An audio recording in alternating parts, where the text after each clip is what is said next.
So, again, Zoom is now connecting with Facebook. Couple of seconds. Okay.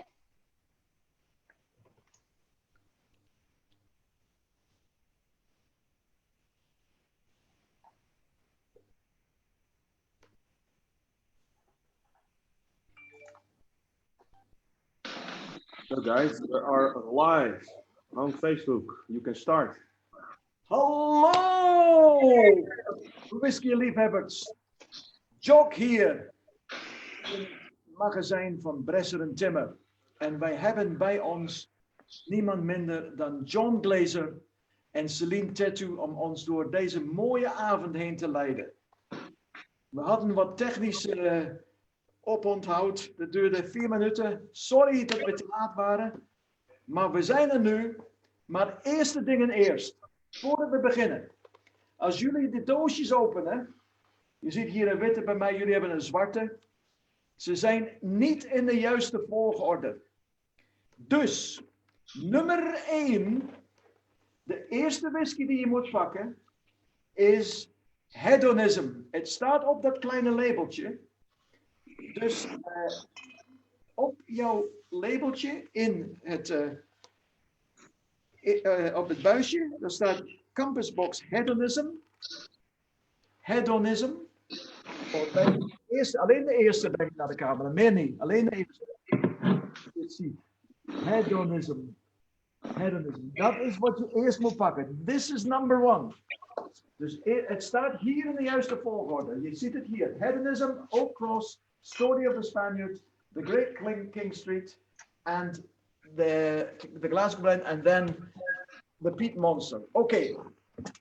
And now I want to introduce you to a man I've known for a long time, for many years now, and he's going to show us around his blending room and tell us a little bit about how he makes his whiskey. And so, ladies and gentlemen, Mr. John Glaser. Okay. Thank you, Jock. Thank you very much. I'm also joined tonight by Celine Tattoo, you've known her for about as long as you've known me, Jock, huh? Celine's up in Edinburgh this evening at her home, and I'm here in London in our blending room, our new blending room. Good evening, everybody. I'm pleased to be talking to you on the eve of the 1st of October. The 1st October being the month where we celebrate at Compass Box our 20th anniversary. It's been 20 years now, believe it or not. I find it very hard to believe, since I first started this business, since I created my first whiskey, which was hedonism, which is one of the reasons I want to start with this whiskey tonight. And I want to walk around and give you a little tour of the blending room. But before we do, I think we should have a little sip of some whiskey. I think whiskey tastings ought to begin with whiskey tasting. So here we go.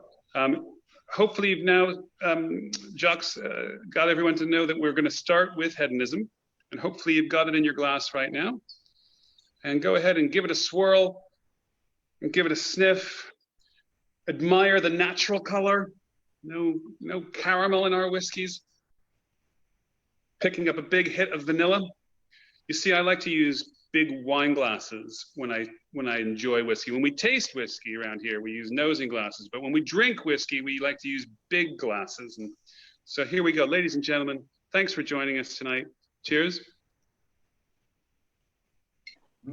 En dus, dames en heren, de eerste whisky doen in je glas. Hedonism, hedonism. Jullie hebben hem in je buisje, hedonism. En dit is het flesje van hedonism. Dat is het eerste. Mocht je hem niet in het glas hebben, doe dat nou.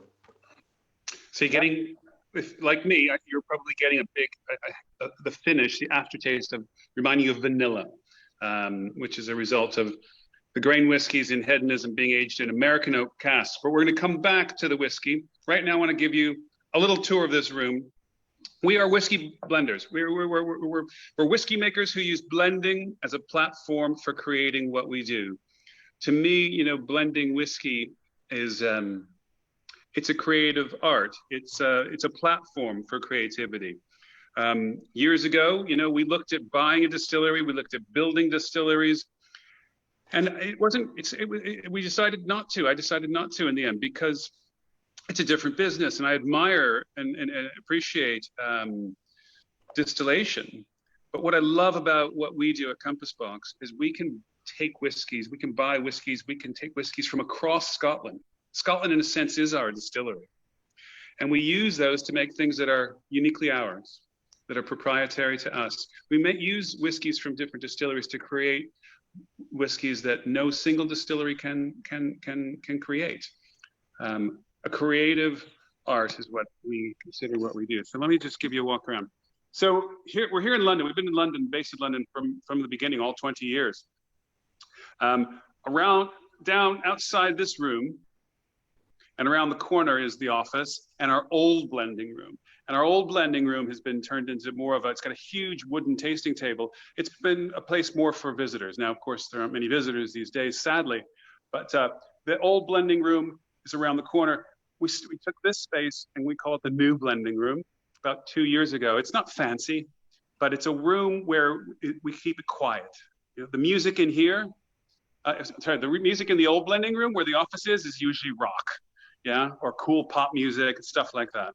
In this room, it's usually Monday through Thursday, it's classical music. I'm a big fan of Baroque music when I'm trying to concentrate. And on Fridays, it's classic jazz. And, you know, every once in a while, we'll step it up with some rock, but different vibes, different for different rooms and different spaces. So this is the room. That quotation on the wall means a lot to me. I don't know if you can read it, but I'll read it to you. It says, I begin with an idea, then it becomes something else. And that's attributed to Picasso. And it's something that we really, it really resonates with us here at Compass Box when we're creating whiskeys, because the process of creation of whiskeys is never linear. It's never straightforward. And it very rarely ends up where we think we're going to end up. Yeah, we start with an idea, and like Picasso apparently said, we very usually end up somewhere else. But we usually, well, we always, if we end up putting it in the bottle, end up in a place where we think we've created something that's a whiskey that's compelling. And to us, what does compelling mean? To us, a whiskey that's compelling is a whiskey that calls you back to the glass, calls you back to the glass for another sip, calls you back to the bottle for another glass. The compelling whiskeys that draw you back. So you can see loads of little cask samples around here. You've got bottle line samples over here.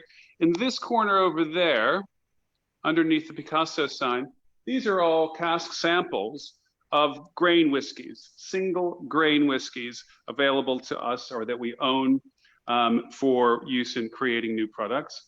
I'll move you over here. In this area, in this corner, what we've got behind me here, these are all single malt whiskeys that we either have available to us, are held for us at the distilleries, or we own. So I'm going to try to give you a close-up and show you what this looks like. Okay, cask samples, okay, cask samples, okay. We try to keep things in alphabetical order, okay.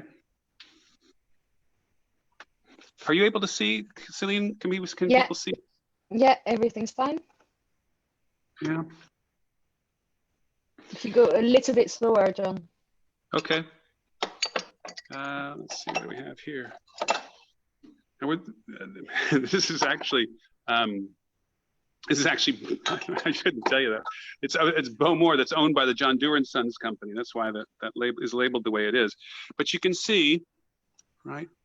These are our raw materials. Okay, these are our raw materials. Whiskeys that are available to us for making our whiskeys. And these are our raw materials. And if you were to come in this room during the day, like today, you'd see our whiskey making team, myself, James Saxon and Jill Boyd are two whiskey makers. They manage the day-to-day of whiskey making, the assessment of cask samples as they come into our blending room here, the creation of different recipes or prototypes, as we call them, for either new products or for our core products, for the next batches of our core products. So Jill is managing more things on the bottling end once we start vatting things at scale in Scotland and bottling. James handles things more down here in the blending room, assessing the cask samples and working closely with myself on prototyping and tasting and assessing. And our whole operation, from an operational perspective, Elifian Tuchu is our head of operations. And the four of us comprise the whiskey making team. In addition to us, the four, there are another 14 people in the business, including Celine. Some based in the US, managing sales out there. Celine based in Edinburgh, managing sales. And the rest of us in and around London. So we're 18 these days. That's the size of our company. So yeah, and here's, this is a tasting table. This is the Rolling Stones album, the Beggar's Banquet album that I found at an antique store that inspired the name Rogue's Banquet for our recent limited edition, but that's another story. Yeah, so this is the blending room, and this is my desk. This is my office. So I'm in here on my own, except well, James and Elliot, people are in here quite frequently, but this is what we call the new blending room, ladies and gentlemen, the new blending room. All right, what I'm going to do now is I'm going to turn off my phone and turn on my laptop. So give me 1 second. And Jock, when would you like to take questions? Are there any questions at the moment, or how you talk about how you'd like to handle the question and answer, okay? Any questions? Yeah, we have a question. And the question is, John, I hope you're still hearing me. Hello. Hello there. Yeah, one question. The question is, listen, you're talking about blends to me, but I'm not a blend man. I'm a single malt man. What do you have to say to that? Is that your question, Jock? Are you asking the question? No. This is a question from Henk from Amsterdam. Okay. Well, maybe you've come to the wrong tasting. No, this is what I tell people. Single malt is a category. Blended Scotch whiskey is a category. Blended malt whiskey is a category. Blended grain whiskey is a category. These are categories, single grain whiskey. There are 5 categories in Scotch whiskey. Single malt whiskey from a single distillery. Single grain whiskeys like these behind me, grain whiskeys from a single distillery. Blended Scotch whiskies, when you take malt whiskey and grain whiskey and put them together. And that's what Glasgow Blend is. We'll taste that tonight. Blended malt whiskey is when you take single malt whiskeys and you put them together from different distilleries. We'll taste several of those tonight. Peat Monster, for example. And single grain whiskey is grain whiskey from a single grain distillery. But when you combine single grain whiskeys, as I've been doing for 20 years, this is blended grain whiskey. So those are the 5 categories of Scotch whiskey. Okay. And what I like to say to people is, those are categories. And some people like to drink categories. So some people believe I only like single malt whiskey, and that's fine, that's okay. But what I try to impress on people is that at the end of the day, what we should be doing is thinking about what's in the glass. Forget about categories. Forget about categories. Let's think about what's in the glass. Because when we take malt whiskeys and put them together from different distilleries to create what we do, we're doing what even single malt producers are doing, and that is blending different casks together to try to create some harmony, some balance, some complexity. And this is something not everyone realizes. Even single malt whiskeys, except for the single cask bottlings, a single malt whiskey will be a blend of different casks from that same distillery. And there's someone in charge, for every great single malt whiskey out there in the world, there's someone responsible for blending the different casks from that distillery together to create consistency in their single malt bottlings. So blending really is part and parcel of how all the great whiskeys of Scotland, virtually all the great whiskeys of Scotland are made. Yes, there are single cask whiskeys that are unbelievable, but there's a percentage of what's produced and bottled in Scotland every year. It's quite small. Anyway, to me, the difference between a blended malt whiskey and a single malt whiskey is there's not really very much difference. I mean, from a chemistry perspective, from a scientific perspective, they're the same thing. just one happens to come from all casks from one distillery, and a blended malt whiskey comes from casks from different distilleries. And yeah, so it's about what's in the glass. It's about what's in the glass. And once we free ourselves to thinking that way, it opens up a whole new world of potential, joy and pleasure in whiskey. Does that answer your question?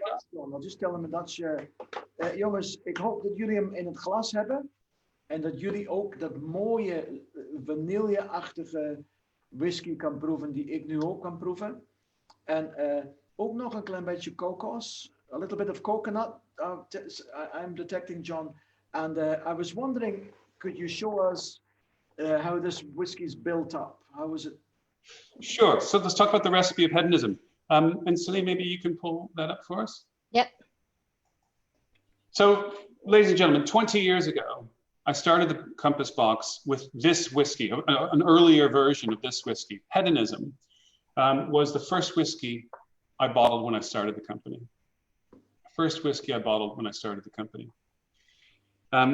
Why, you might ask? Today we sell mostly malt whiskeys, Spaniard, Peat Monster, Oak Cross, Spice Tree, the limited editions. Most of them are malt whiskeys. But I started with grade whiskey 20 years ago because I wanted to show people a side of Scotch whiskey that most people did not know about.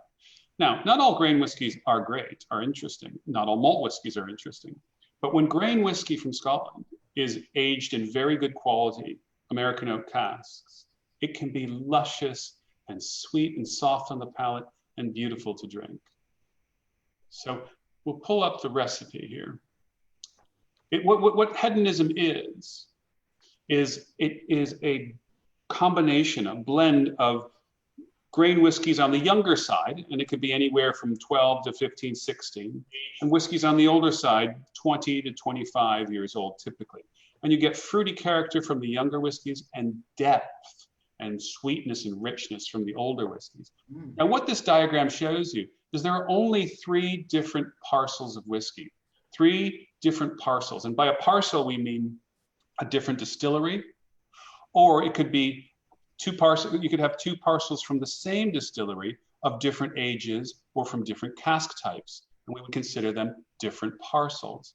Within each of these 3 parcels, there were several casks. But I think the total number of casks for the batch we're drinking here, the 2019 A batch, I think the total number of casks in this particular batch was in the neighborhood of 20 or 25 or something like that. But in any case, you can see we've sourced from 2 distilleries, the Cameron Bridge Distillery. Grain whiskey is aged in what we call first fill barrels, that is barrels that have only been used once in Scotland. And then the other 2 parcels are from the North British Distillery in Edinburgh. 1 parcel from first fill barrels, the other parcel from what we call a recharred barrel, okay? And we've always, since I started this business, told you the recipes. We have always been open and transparent about every single whiskey we've ever made. There are no secrets here at Compass Box. And for the first 15 years of our business, we would, on these diagrams, we would include the ages of all the components. Now, we were reported to the Scotch Whisky Association 5 years ago for doing this because there's an EU law that says a spirits producer can only talk about the age of the youngest component in a blend. Well, because we were giving people diagrams like this with 100% of all the components, we ignored that law for 15 years. And we would put the ages on this. But we were reported to the Scotch Whisky Association, and we were told we can't do that. And we worked for many months to try to change their mind and get them to change the law, but to no avail. And so the situation today is, and Celine, if you don't mind going backwards just 1 slide to that first diagram. The situation today is we can tell you the youngest, and the youngest in this is the Cameron Bridge, which is 16 years old. But to tell you the ages of the older ones, we can't proactively do that. But if you ask us, we can tell you. Okay, I'm asking. Well, that was simple, Jock. Okay, what are you asking, Jock? May I ask? The ages of all the whiskies in this, please. In hedonism or in the whole tasting? Well, let's do it as we go along. Yes. As we go along, tell us the ages of them all. All right, thanks, Celine, for bringing this up. As you can see, the biggest component is the 16-year-old Cameron Bridge. Then there's one parcel of North British, the one on the left, 24 years old, aged in first fill bourbon barrels. That's 22% of the recipe. And the balance, 24% of the recipe, is North British, aged in recharred barrels at 21 years of age. And you know, we tell this to people when they ask, because people have a right to know what they're drinking, the details of it, but also age does not, older does not mean better, but older does mean different. And you know, if you know, these whiskeys were all under 10 years old, this would be a very different drink. Yeah. And so it's informative and helpful to the consumer to give them an indication of the age of all the components. So there we go. Okay. Okay. And shall we go to the next whiskey? Let's go to Oak Cross, yes. So now... I'll just take it over in Dutch. Voor jullie, dames en heren, de volgende whisky in jouw doosje, dan moet je niet nummer 2 nemen, wat erin zit, maar gewoon kijk op de labels en je moet Oak Cross moet je hebben. Right, Oak Cross. Oak Cross. Now we're into malt whiskey. The next two, we're going to do malt whiskeys. These are blended malts because we blend single malt whiskeys from different distilleries. We've been making Oak Cross for many years. Boy, I'm trying to remember now the year we launched it. Celine, I don't know if you recall. It was even, I think, before your time even. It would have been around 2005 or so. But this is a malt whiskey. This has always been kind of a, I call it a sleeper in our range. The one that doesn't, it's not a whiskey that's a show-off whiskey. It's not a big whiskey. It's an elegant whiskey, but it's got extraordinary versatility. So you can go to the best cocktail bars in Hong Kong when they were open, and people will use Oak Cross for some extraordinary culinary cocktails. Oak Cross is a lovely before dinner whiskey. I think it's lovely with a splash of water and ice before a meal. It's also something that's delicious after a meal. It works well with certain kinds of chocolate. And hey, hang on, can you put the camera back on me, please? Go ahead. I want you to swirl, sniff. There's a distinctiveness to this. There's a lovely sweet associated aromas from the oak, which I'll talk about. There's also a lovely distillery character from one of our favorite distilleries to work with, which I'll tell you about in a minute. Cheers. Oak Cross is also particularly good with cheese, as I said. I happen to have some cheese. Okay, I know this is terribly impolite to eat in front of other people when you don't have cheese. But if you follow what we do, you'll know that we love matching whiskeys and cheese. And we were doing some matching on Sunday. We were doing a big virtual event. And we have all this Parmigiano Reggiano in the office. And I just want to let you know, this is it's not a secret, it's because I tell everybody, but it's just such a great idea. Parmigiano Reggiano. I know the Netherlands is a cheese producing country and you've got extraordinary cheeses. So I want you to use your own cheeses to figure out what great matches, what matches really well with your favorite whiskey, what kind of cheese. But I love Parmigiano Reggiano and hedonism or Oak Cross. Okay, and what I love to do is just have a sip of the whiskey as I just did, take a little bite of the cheese, and you go back to the whiskey. And what happens is suddenly the flavors of both the whiskey and the cheese are amplified. The flavors are amplified. You got this creaminess in the cheese that you weren't noticing it before. You get this lovely vanilla character amplified from the whiskey.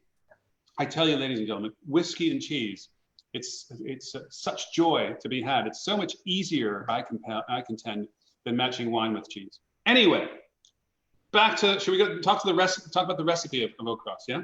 Okay. Well, I'm getting apple now that I wasn't getting before the cheese. I'm getting apple. It's almost reminding me of Calvados, but apple character. Lovely. Cheese and whiskey, cheese and whiskey. Right, so we'll go to the recipe. There's the bottle, lovely pale blue. Oh, I guess there's a bit of a delay on the recipe.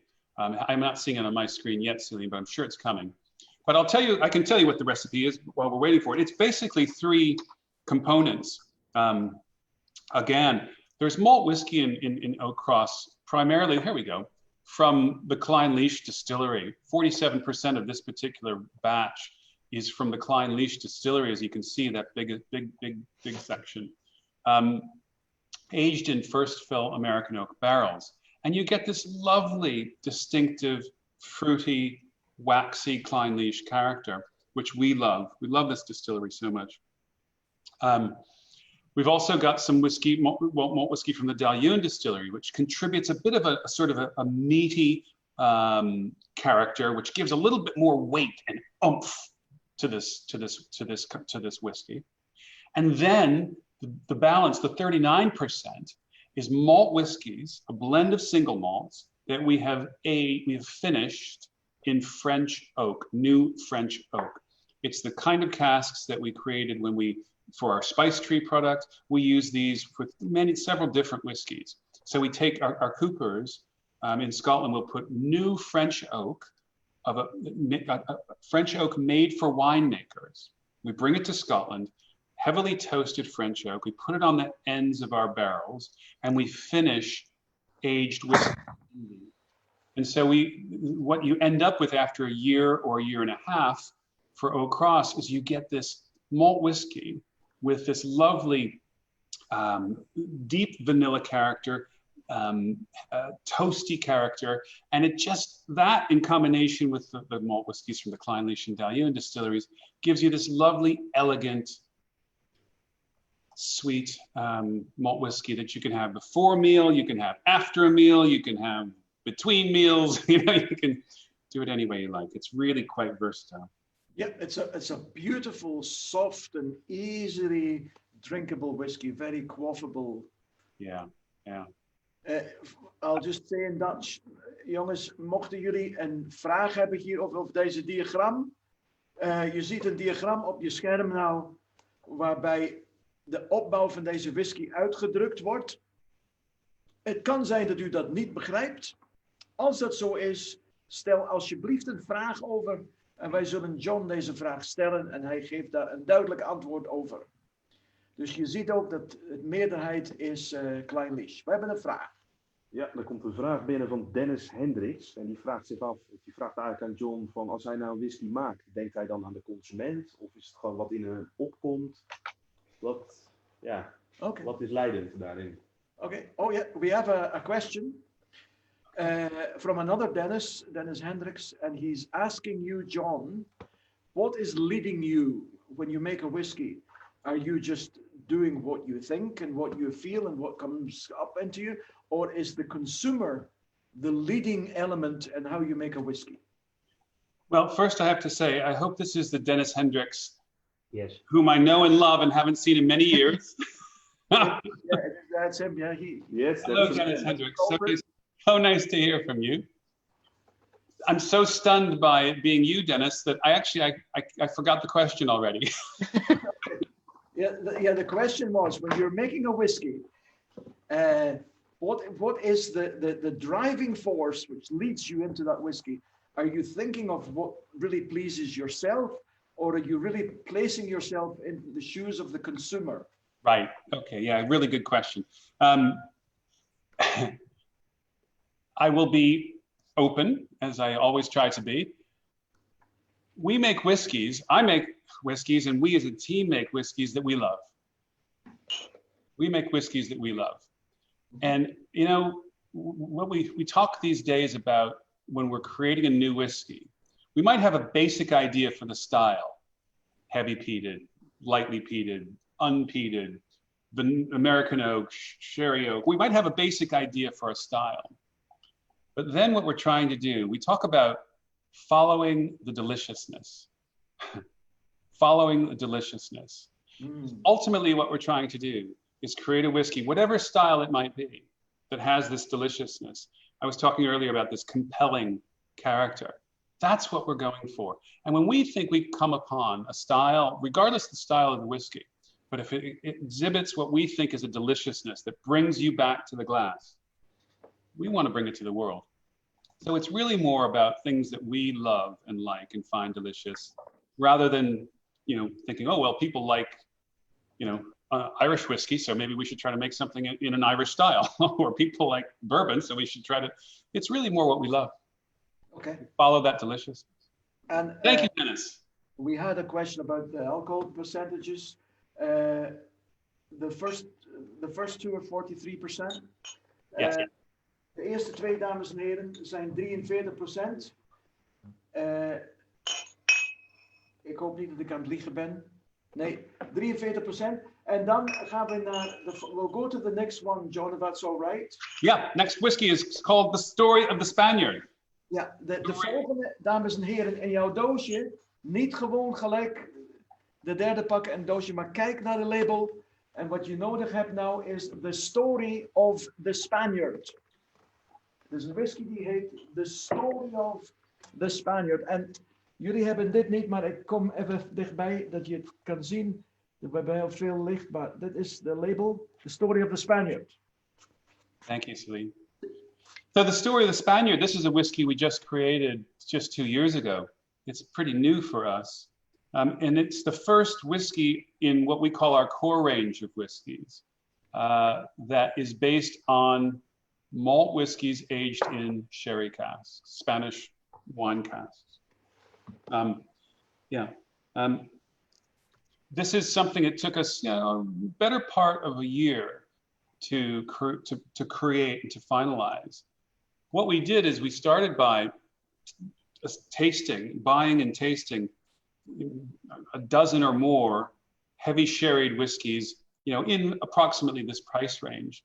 And we tasted them for months, blind, totally blind, dark glasses, totally blind, to find out what we really liked that was out there. And not so much just what we liked, but why we liked it.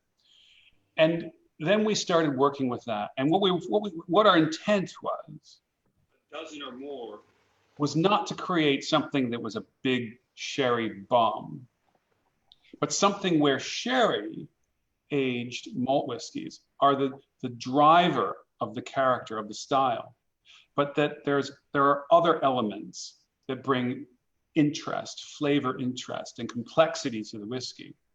And so in the end, if you go to the recipe now, Celine, what the Story of the Spaniard is, it's not just about sherry, but it's also got malt whiskeys, single malts aged in red wine casks, aged in American oak, aged in, there's some whiskeys that are finished in French oak, like those that we use for Spice Tree in Oak Cross.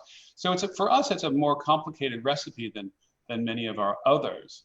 And what I also want to point out is we put batch codes on this so that you can go to the website and see which batch you have, because a lot of the whiskeys we're using, the components, the parcels here, some of them are kind of hard to find and hard to get consistency of. And while we're always staying true to this style, there will be slight variances batch to batch. And so we want you to be aware of that. So the batch we're talking about tonight is 2019A, and it's on the back label. And you've got malt whiskeys here about,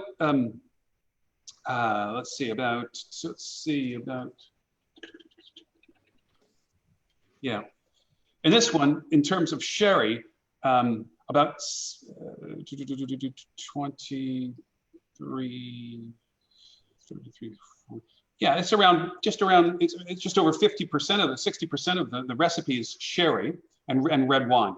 Okay, about 20% of it's red wine, about 40% sherry. The percentages are up there, but then there's a significant proportion, around 15-16% finished in French oak. About 10-12% will be from American oak casks. And so what we get this layering of different flavors.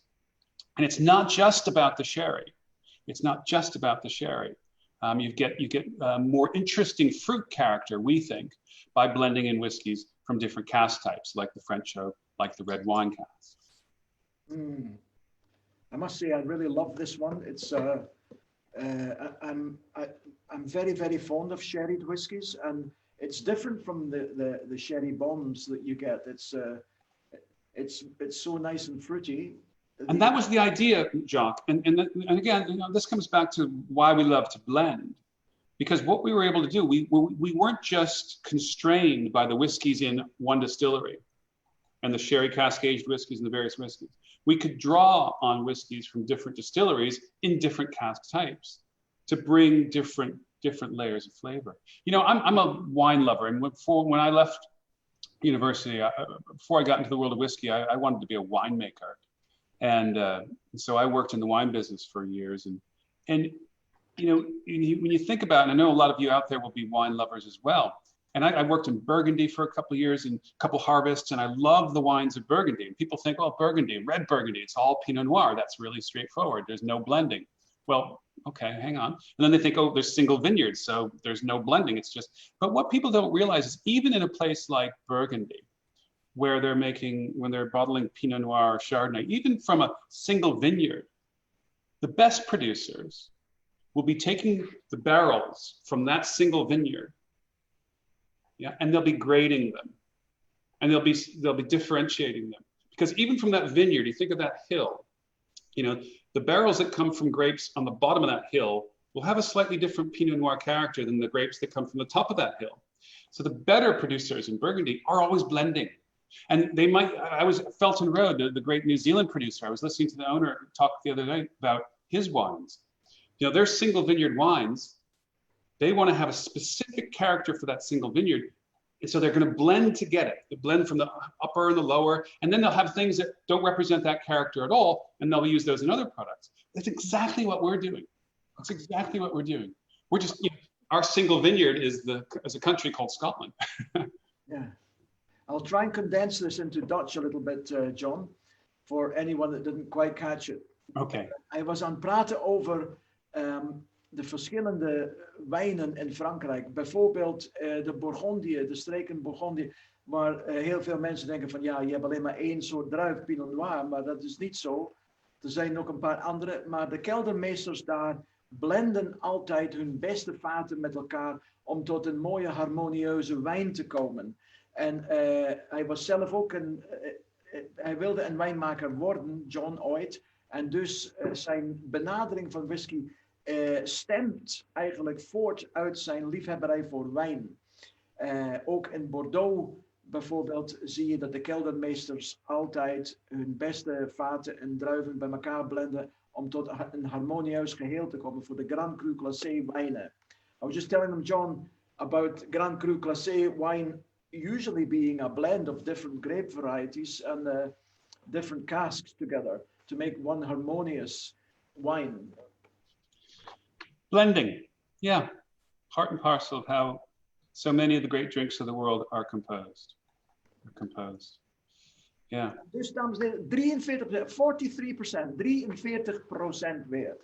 Yeah, you know, I was in Calvados, in Normandy, a couple of years ago, 2 years ago now, when we made our limited edition Affinity, which was blending primarily sherry cask-aged whiskeys, French oak-aged whiskeys with Calvados. And you know, we worked closely with Guillaume Drouin from Domaine Christian Drouin, and we were just so like-minded about things. I spent a day and an evening with him, and you know, we went into the warehouse, and he was talking to me about how he composes his various bottlings of Domaine Christian Drouin Calvados, and they're all blends of different casks. They'll have blends of ages. I mean, he's composing blends in the same way we're composing blends. It's just that he's drawing everything from under one distillery roof, and we're drawing from different distilleries. So very like-minded. Yeah, as I said before, it's not about categories. I encourage people, let's not drink categories. Let's drink liquids that really give us joy. Mm. Speaking of that, the next whiskey is the whiskey that I drink the most of at home these days, in the last couple of years, probably. This, if you go, yeah, if you were to go through my recycling every week, when the bin man comes by and you counted the bottles, you'd see over the course of a year more of these than anything else. Great King Street, Glasgow Blend. Now, speaking of categories, Now we're going from the category of blended malt whiskey to blended Scotch whiskey, a blend of malt whiskeys and grain whiskeys. And this is Artist Blend is in the Great King Street series as well. Artist Blend and Glasgow Blend are two of our best-selling whiskeys around the world. They are whiskeys that are made for people like many like yourselves out there in the audience tonight who love Scotch whiskey and want to have something that is a versatile style that you can drink on a daily basis. And that's what Artist Blend and Glasgow Blend are all about. Artist Blend is about vanilla and fruit and sweetness, no peatiness whatsoever. Glasgow Blend here is a big style. It's got malt whiskeys aged in sherry cask. It's got a very high proportion of Islay malt whiskey to bring peat and smoke. And it's got one of the highest percentages of malt whiskey to grain whiskey of any blended Scotch whiskey on the market. Any blended Scotch whiskey we know of, that you can find regularly on the market. 65%. Put it into Dutch, that is very important, I feel. Hij heeft net gezegd, dames en heren, dat de percentage malt whisky ten opzichte van de graan whisky in deze Glasgow Blend is de hoogste percentage malt whisky van welke blended Scotch dan ook op de markt.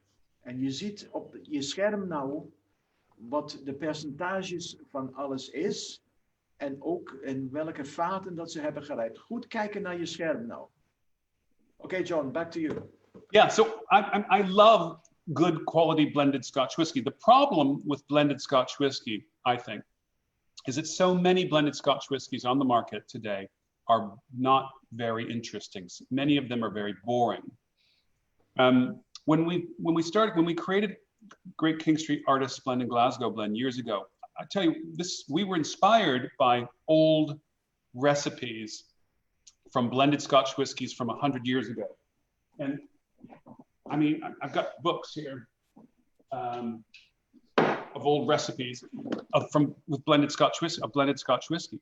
What's the part of the problem today is most blended Scotch whiskies have a very high proportion of grain whiskey, 60%, 70% or more.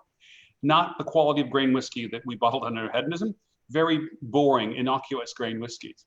But if you go back in time and you look at old recipes, when blended Scotch whiskey was in its first golden age in the late 1800s, in the early 1900s, the better blended Scotch whiskies were primarily malt whiskey. And the grain whiskies were there to add a sweetness or a lightness or to change the weight of the whiskey to make it more versatile, more of a daily dram. We've got these old recipes. This book is, we believe, to be sometime before 1905, so early 1900s.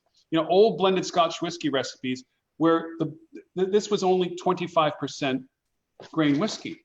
This is the history of the Distillers Company up until 1939. And in this book, so the Distillers Company was the forerunner of Diageo today. It became United Distillers, then it became Guinness, then it became Diageo. And in this book, it says, in 1919, the Distillers Company declared that they considered a fair average blend to be 50-50 malt whiskey, grain whiskey. By 1930, the surplus of stocks ensured that the proportion of malt whiskey increased. And by 1935, the average percentage of malt whiskey in a blend was 42%. So we're talking about over time, then you get to these days, and the average malt whiskey component of a blended Scotch whiskey is about 30%, 25-30%, probably less if you take into account all the cheap supermarket blends. So what we've done with Artist Blend and Glasgow Blend is gone back to that kind of inspiration. So this is 65% malt whiskey, yeah? And approximately almost 20% of it is malt whiskey from Islay, in this case, from the Lefroy Distillery. Okay. Around 35% of it is malt whiskey from, aged in sherry casks. So what you're getting here is a big whiskey, but the grain whiskey, the 10-year-old grain whiskey that we put in this from Cameron Bridge Distillery, It changes the weight, makes it, it lightens the malts slightly and makes it a lovely daily whiskey. Yep. I'll interrupt you, John, because we have questions regarding the ages of the whiskey in this one. En dames en heren, je moet echt goed kijken naar je scherm. Dan zie je hoe deze whisky opgebouwd is. Er zit ook sherryvaten in, er zit ook geturfde whisky in en ook graanwhisky. En ik ga John nu vragen naar de leeftijden, wat in deze whisky zit. Deze Glasgow Blend. So John, please tell us about the ages of the whiskies in this blend. Yeah, well, since you've asked, we can do that. So I'll start with the key flavor driver here, I argue, is the malt whiskey from a distillery that the owners would prefer we not mention it, but you can figure it out. It's roughly in the town of Aberlour, but it's not Aberlour Distillery. It's high on a hill, just up the way from the Craigellachie Hotel, and that's all I can tell you. Okay. In any case, it's 10 years old, and it's aged in Oloroso sherry buds. 18% of the recipe is from the Lefroy Distillery. It's 8 years old, which is a lovely age for that whiskey, I believe. 3% of this is French oak finished malt whiskies in the neighborhood of 10 years old. There is 10% of the recipe comes from the Kleinleach Distillery from American oak barrels, 9 years old. And the grain whiskeys here from the Cameron Bridge Distillery, 35% of the recipe at 10 years old. Okay. And so we're saying that only 35% is grain, huh? Only 35% is grain, yeah. Dames en heren, 65% van deze whisky is malt whisky. Malt whisky, hè? En de rest is graan whisky. Ja. En hij heeft net de leeftijden met jullie gedeeld. Wat eigenlijk niet mag tenzij het gevraagd wordt. Maar ik heb het gevraagd. Dus, en ik werk niet bij Campus Box. Dus ik mag dat vragen en ze mogen het mij vertellen. So I asked the question that you were allowed to tell me the answer. Go. Glaswegian, right? Why Glasgow Blend? Why the name? Yes, yes. That's the question. Because of this book, Whiskey by Aeneas MacDonald, published in 1930. And in this, it's a classic whiskey book that every whiskey lover should have.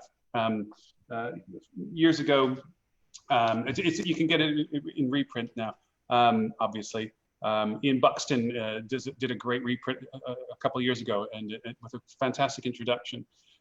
But in this book in 1930, Aeneas MacDonald describes the different styles of blended Scotch whiskey that people like in different parts of Scotland, in different parts of the UK, in different parts of the world. Yeah. And he points out that this is one of the great things about making blends is you can create different styles to suit different tastes. And he points out that in 1930 anyway, that people in Glasgow loved bigger whiskey than their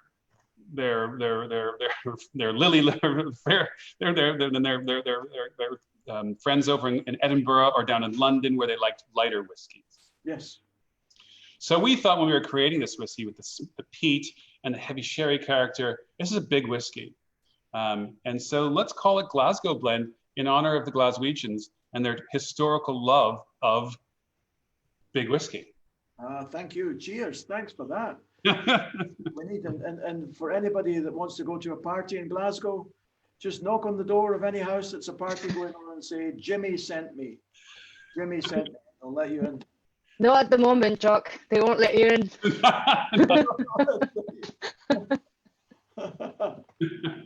Right. Once we get the COVID under control. We've got one more whiskey, folks. We've got one more whiskey after we move on from Glasgow. Any other questions on Glasgow Blend, or should we move to the next one, Jock? Dennis, looking at you. Any questions about the Glasgow Blend? No. Wij gaan nu, dames en heren, naar de Peat Monster. De Peat Monster. Right. The Peat Monster? Yes, Peat Monster.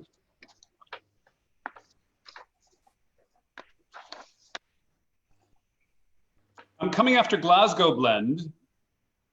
This won't seem quite as peaty as it actually is, because when you go from one peaty whiskey to another peaty whiskey, your sense of your ability to detect peat starts to diminish somewhat. So what I would suggest is go back to the Spaniard or go back to hedonism. If you've got another whiskey other than Glasgow Blend in another glass, go back to that, stick your nose in it, get a really good smell, right? Then go to the Peat Monster. Oh yeah. And the peat will be much more obvious. Yeah. Anthracite coal. Yeah. Coal, yeah, yeah. So the Peat Monster, this is, in many parts of the world, certainly in the Netherlands, our best-selling whiskey. And it's a whiskey that we've been making since 2003, when I originally made this, the original batch was made for a New York whiskey store called Park Avenue Liquor Shop. And before we were exporting to the United States, they came to us and asked us to make something special for them that was quite peaty. And we made this thing back then, combining malt whiskeys from the Kalila and Ardmore distilleries. We bottled the first one at cask strength. We called it Monster. We put this image of this crazy monster, which was inspired by an old 19th century French illustration. We put that on the label and people really seemed to love it. Now, over the years since then, there are malt whiskeys in Scotland that have become peatier and peatier. So Peat Monster is far from being the peatiest whiskey in Scotland, but we've kept the name because we love the name. And it's still, there's no doubt about it, it is a peaty dram. We have evolved the recipe over the years, and we're very open about that when we do it. And so for years now, you will have seen Peat Monster with a brown and gold label. And what we did about a year and a half ago, or Celine, I think it's been? Just about a year ago, actually, John. About a year ago.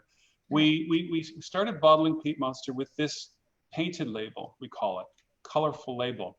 This is an actual painting made for us, and I could take you next door and show you the original. It was made for us by a well-known artist based out of, German artist, but he's based in Austin, Texas, and he's done a lot of famous work for, he did a Johnny Cash album, actually, before Johnny Cash died, which is quite well known, but he's a tremendous artist. So, and he did this for us to celebrate the 10th anniversary of the Peat Monster whiskey years back.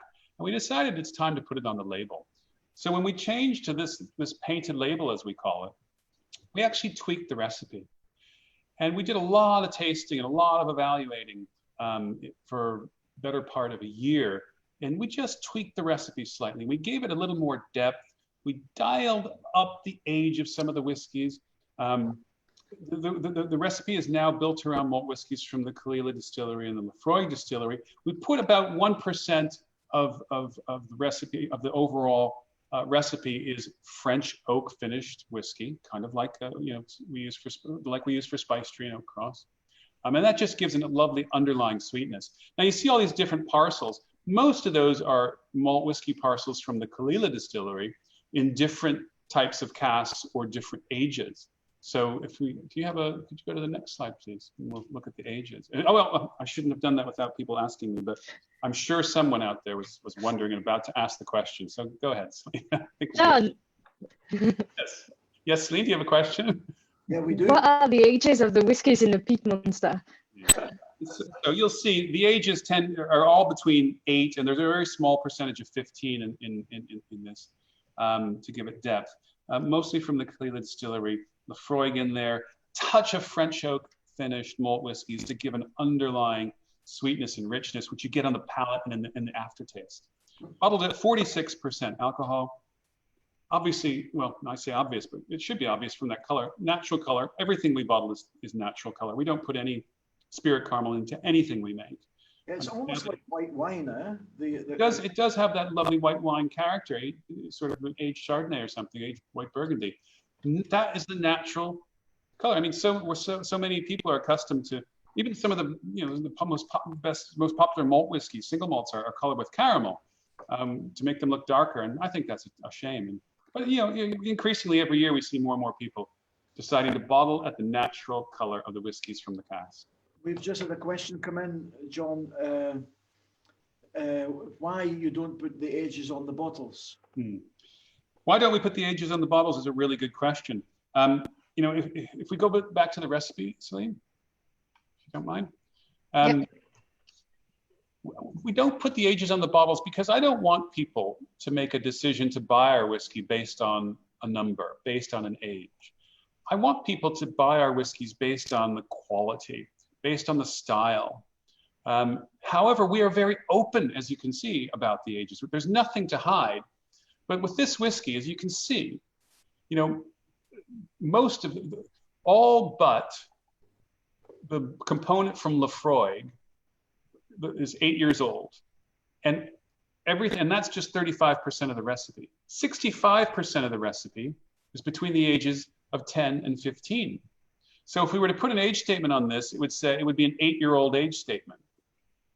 And that would make people think something, because there are other 8-year-old whiskeys out there at certain prices. They might think, oh, that's an expensive 8-year-old whiskey. What they wouldn't know by putting an age statement on this is that 65% of the whiskey in here is actually between 10 and 15.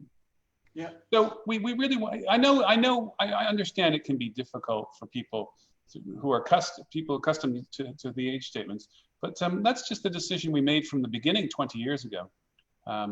Yeah. So I hope that answers the question. Dames en heren, en heel veel mensen die als ze een leeftijd op deze whisky, deze Peat Monster zouden zetten, dan zouden ze 8 jaar oud moeten zetten, want dat is de jongste whisky erin. Maar dat is een heel klein percentage. De grootste percentage van deze whisky is 15, 16 jaar oud. Dus vandaar, het is 46% alcohol, de hoogste percentage vanavond tot nu toe. One other thing about whiskeys like Peat Monster, I love them with blue cheeses. Yeah? Yeah, with blue cheeses, the veins. but also, you know, oysters. Whiskey like this with oysters, and we've been drinking Peat Monster with oysters for years and years, and matching it with blue cheeses for years and years and years. Great food and whiskey pairings. Yeah, love that. Yeah, It's funny. Dennis and I went during the last week to Amsterdam. We went to a cheese store, sorry, called Rijpenaar. Rijpenaar, it's a Dutch cheese store which won best cheese in the world 3 times in a row. In Wisconsin, of all the craft cheeses that are sold in Wisconsin, they're the highest amount. And we were pairing whiskey with cheese and cut them into thin slices with a guillotine and put them in our tongue and put the whiskey through it. It was beautiful. There's one other really good food and food pairing with peaty whiskey like Peat Monster. Okay, and Celine, you'll remember this. Over the years, we would have people when people The come Maltesers. Maltesers, yeah, that's one thing. But for a period of years, Yes. I went to Harlem. Hans took me to Harlem, and Hans, if you're out there, you'll remember this. Years ago, and we went into this lovely shop, and the couple took us into the back, into their kitchen, and we were doing new herring with Peat Monster. And after that, for years, we would get new herring when we could buy it in season. There he is. There he is. Hans. We would get new herring. We would keep it in the freezer in our blending room. And when we would have visitors who were very daring, very bold, we would serve new herring with Peat Monster. The new herring, Peat Monster, fantastic combination. No onions, eh? No well, sometimes we would do the onions. Sometimes we would do the onions. Yeah. Okay. Right, Hans? Absolutely. Love it. Okay. I don't tell that story very often because not many audiences can appreciate it. Sorry, I have a question about something that no one's tasting. Niemand gaat dit proeven vanavond, maar het is wel beschikbaar. No one's tasting this one, but we do have your new, it's a limited edition of the Peat Monster called Arcana. Now tell us the difference between this and the regular Peat Monster. Yeah, so Peat Monster Arcana. So this is the last of our limited editions for this year. Let me just, if I back up, and I'll answer your question, Jock, but I'll back up a little bit and talk about Rogue's Banquet. For our 20th anniversary, this was the first limited edition we produced. A lovely James Saxon recipe, lovely rich old malt whiskey. With this lovely, with a label that revisits many of the characters from labels of Compass Box over the years. then of course, because hedonism was the first whiskey I created and launched and sold when I launched the company, we did a 20th anniversary limited edition hedonism called Felicitas, an older age profile. There we go. Jock's got it all. Yeah. And this, I'm sorry to say, this was made in very tiny quantities, so there's not a lot of it to go around. But if you come and visit us, if we can do such things in the near future, I promise to give you a dram. We'll always have a little bit of this around. And then to round out the year, we're just launching, just the shipping now, Peat Monster Arcana. Also a recipe by James Saxon. And this is built around a parcel of Peat Monster, that blended Peat Monster that we put into used French oak barrels for several years. And it took on this lovely French oak spice character, like a light sort of baking spice, like clove and cardamom and so forth. And he built a peaty whiskey around that, okay?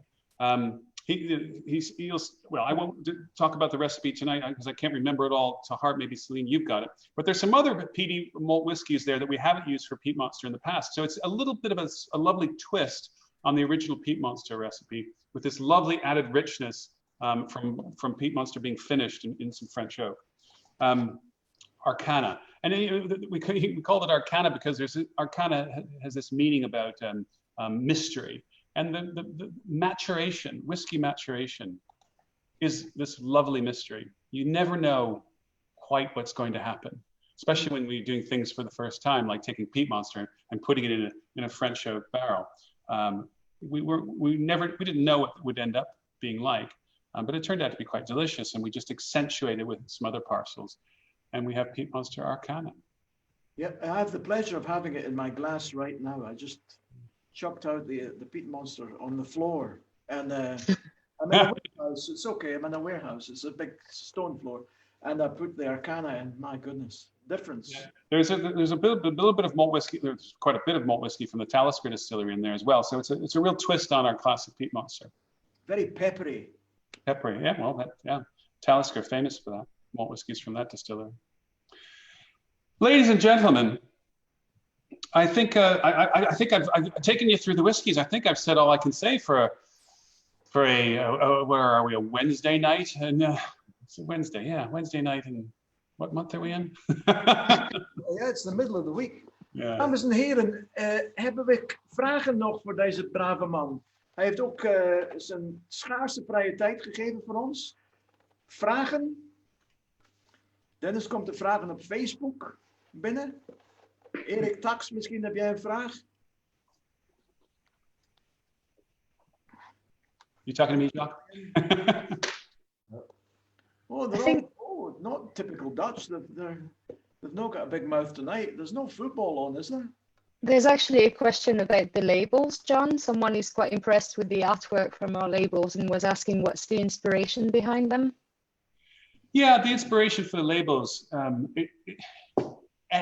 at the essence, the inspiration comes from the whiskeys and the name we give to the whiskey, the idea of the whiskeys, the name we give to the whiskeys. And we try to make the whiskey, the name and the labeled artwork and the whiskey all tie together. They're all one sort of piece.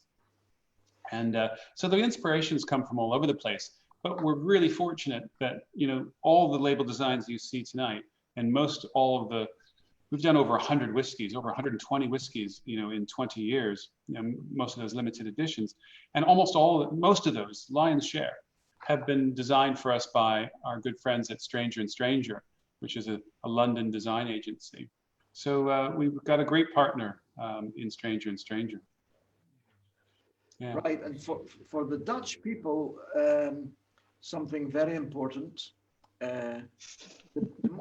I hope you all had a great night, but the great news, there's really good news about all of this. It's all for sale, We have it, it's all for sale. So I'll just tell this in Dutch. I don't have prices in my head, but dames en heren, het is allemaal te koop. Dit is allemaal in de betere slijter heeft hem te koop. Heeft de betere slijter het niet, dan zeg tegen de betere slijter, hey, je noemt jezelf de betere slijter, waarom heb je dat niet? ga maar naar bressertimmer.nl en bestel dat voor mij. Ik heb het nodig. Ik wil dat hebben. Ik heb het met John Glaser geproefd en ik vind het geweldig. Bestel het voor mij en haal het in de winkel en haal hem af. Het is allemaal te koop. En ik kan jullie wel één ding vertellen. Het is niet de hoofdprijs, deze whisky. Het is echt top whisky. Je hebt gezien, er zijn ook heel oud gerijpte whiskies. En vintages ook van oude tijden en ook wat jongeren bij elkaar. Dus het is niet echt heel duur. We had a question about prices, John, but I'm afraid I'm not at liberty to give that. Okay. Every shop will have a different margin, but well, Jock, can I just like to say a few things before we wind up for the evening. 20 years of Compass Box, and for almost every single one of those 20 years, Bresser and Timmer, Hans and Auke, your company, you've been with us. And I just want to say thank you to Bresser and Timmer for just about 20 years. One of our very first distributors around the world. Hans showed up in my office, my very first office, in the very early days. And yeah, what a great partnership, Hans. Thank you so much. Yeah, well, John, it's been a hell of a ride, my friend. It has been a great ride. And it's not over. It's not over. No, it's not over by far. Exactly. I remember my first time. I think I was with Suzanne, and you were with Suzanne, yeah. Yeah, so she's my wife right now. She was my girlfriend then, and we met you when you were still underneath the barber shop. That's right. Somewhere in the vicinity of Selfridges. I remember Marley LeBone Street. No. Yeah, Marylebone was the area. Oh my God, I still remember. and then there were like women with all kinds of stuff in their hair standing on the stairway down to your basement because you had a toilet and the barbershop didn't. Yes. The rent was very low, very cheap. Yeah. I will never forget. It's been engraved in my memory. It is a great memory, yeah. As our last get together in London, almost a year, well, more than a year and a half ago. I hope we can do that someday soon, John. I look forward to that. We'll come back. But Hans, thank you, Auke, Jock, Dennis, Wouter, everybody, just Naomi. Thanks to everybody. Great to see you. And Suzanne says hi too, John. I almost forgot. The last thing I'll say is, 20th anniversary. There's lots of other things we're going to be doing over the course of October, our birthday month. If people are interested, go to our website, sign up for our newsletter, follow us on social media, all that stuff. I think we've got a link that Celine, I think you're going to share with everybody. Yeah. Our yearbook. There's an electronic version of our yearbook, which, if you're interested in what we do, it's all in there. It's all on the website. No secrets. Send us an email if you ever have a question that you can't get an answer to, and we'll always respond to everybody who sends us an email. I just want to say thanks to everybody. Jock, as always, a fantastic host. I love working with you, and I look forward to doing it many times in the future. Celine, thank you for being with us tonight and helping out. And I love the hairdress, the hair thing on top of your head. It's beautiful. Thank you. En dames en heren, hij heeft net iets gezegd over hun jaarboek. Hè? Er komt een link online over het jaarboek van Compass Box. Dat is gratis en voor niks. Je kan gewoon een e-mail sturen en ze sturen jou dat jaarboek toe. Het is wel echt de moeite waard om te hebben. Het is een heel mooi leuk hebben ding, een soort magazine. Celine gaat zo meteen een link online zetten waar je dat kan bestellen. And now, thanks again for everything, guys. It was absolutely wonderful, and we've really enjoyed it. And we saw lots of really nice responses. Not so much questions as people just thanking us and saying, "Great whiskey, good tasting. Thanks for the information." Lots of people responding very, very encouragingly to us. And so voor jullie, de kijkers, hartelijk bedankt voor het kijken. En voor iedereen thuis. En hartelijk bedankt. En tot de volgende keer. Until next time, we always say here in Holland, proost. So the Dutch word for cheers, like in Scotland, is Sláinte. In Holland, it's proost. And so, with a nice hedonism in the glass, dames en heren, Proost. Tot de Proost. volgende keer. En niet vergeten, op YouTube kan je terugkijken. Hè? Ajus. Cheers all. Thanks, Jock. Cheers. Take care, everyone. Bye dan nu.